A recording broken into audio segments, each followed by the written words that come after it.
There was a time when I walked in darkness and understood the language of fear, rituals, and spiritual doors that most people do not even realize they are opening. I was deeply involved in witchcraft, and I know what gives permission in the spiritual realm. Tonight, I am not here to entertain you. I am here to warn you, because there are objects sitting quietly in bedrooms right now that act as invitations, as agreements, as legal rights for demonic oppression during the night. What you consider decoration, comfort, or harmless curiosity may be the very thing granting access while you sleep. Some of you have objects in your bedroom that you believe are harmless, decorative, even empowering. I once believed the same thing. I surrounded myself with tools that I thought gave me control, insight, and protection. Tarot cards stacked neatly on a nightstand, crystals placed carefully under pillows, symbols etched into jewelry and displayed proudly on shelves. What I did not understand then is that these items were never neutral. Every object connected to occult practice carries intention and spiritual agreement.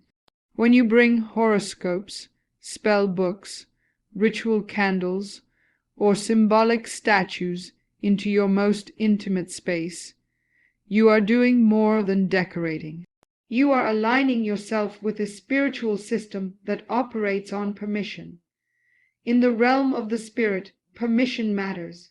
Agreement matters, and presence matters.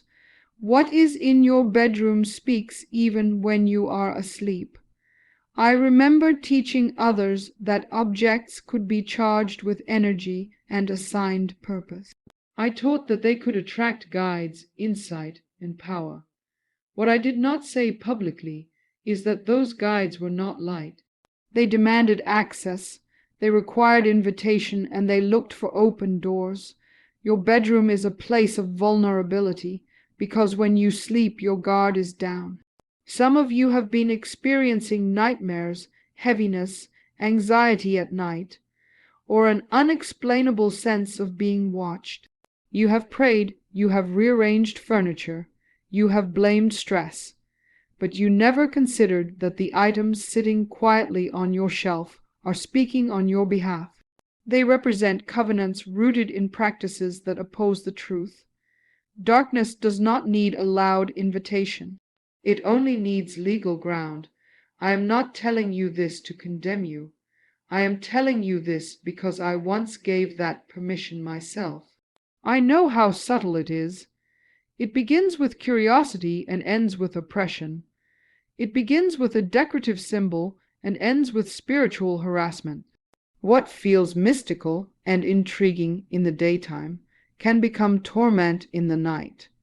Take back your authority over your space. Remove what opens doors. Break agreement with what invites darkness. Cleanse your bedroom of every object tied to occult practice and reclaim it as a place of peace and rest.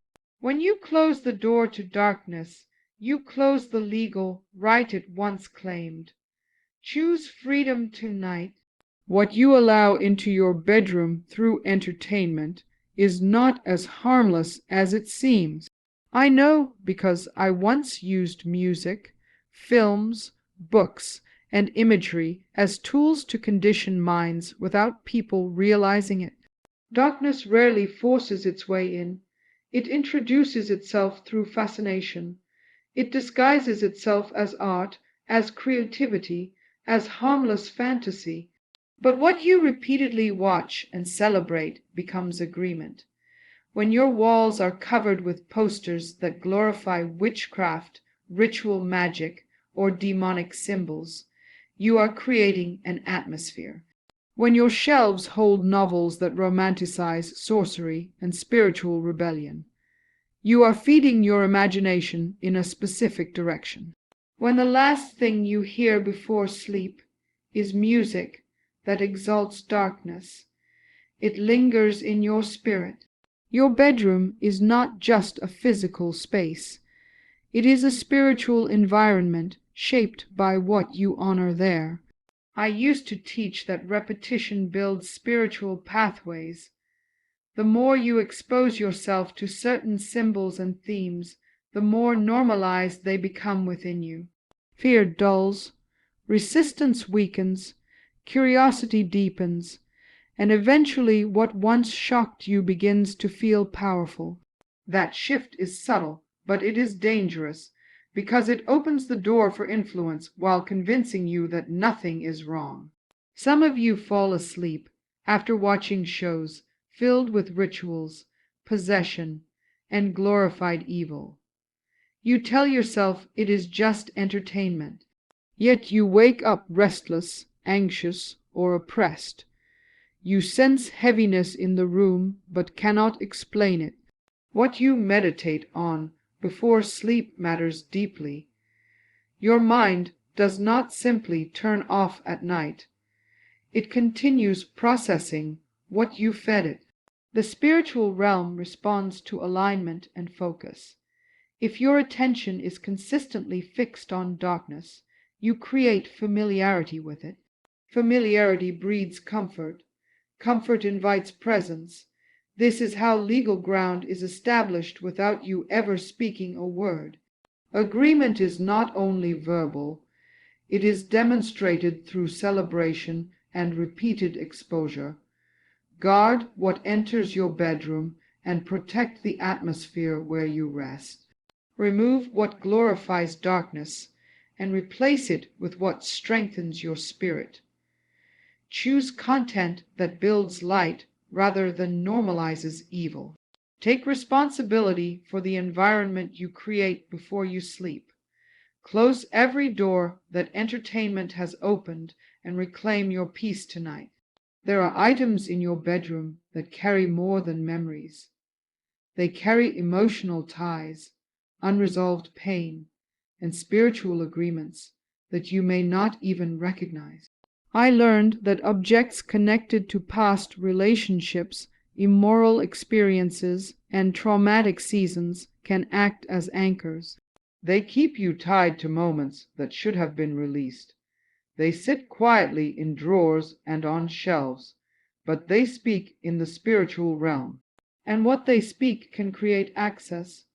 Your bedroom is a place of intimacy and vulnerability. It is where you rest, where you dream, where your guard is lowered. When you keep gifts from toxic relationships, photographs from sinful connections, or reminders of rebellion, you are holding on to more than nostalgia. You are holding on to covenant. Even if the relationship has ended physically, the emotional and spiritual tie can remain active. Darkness looks for legal ground, and unresolved ties provide it. I remember counseling people who could not understand why they felt oppression at night. They had removed occult objects. They had changed their entertainment. Yet they kept a box of letters from someone who led them into destruction. They slept beside jewelry given in manipulation and control. They replayed memories that reopened wounds. What they did not realize is that agreement can be sustained through attachment. Trauma also leaves imprints that need healing. Items connected to abuse, betrayal, or deep shame can keep your spirit locked in that moment. When those objects remain in your bedroom, they reinforce the pain. They whisper lies about your worth and your identity. They reopen doors to fear and torment while you sleep. Healing requires more than time. It requires intentional release. You cannot step into freedom while clinging to symbols of bondage. You cannot claim peace while honoring reminders of rebellion.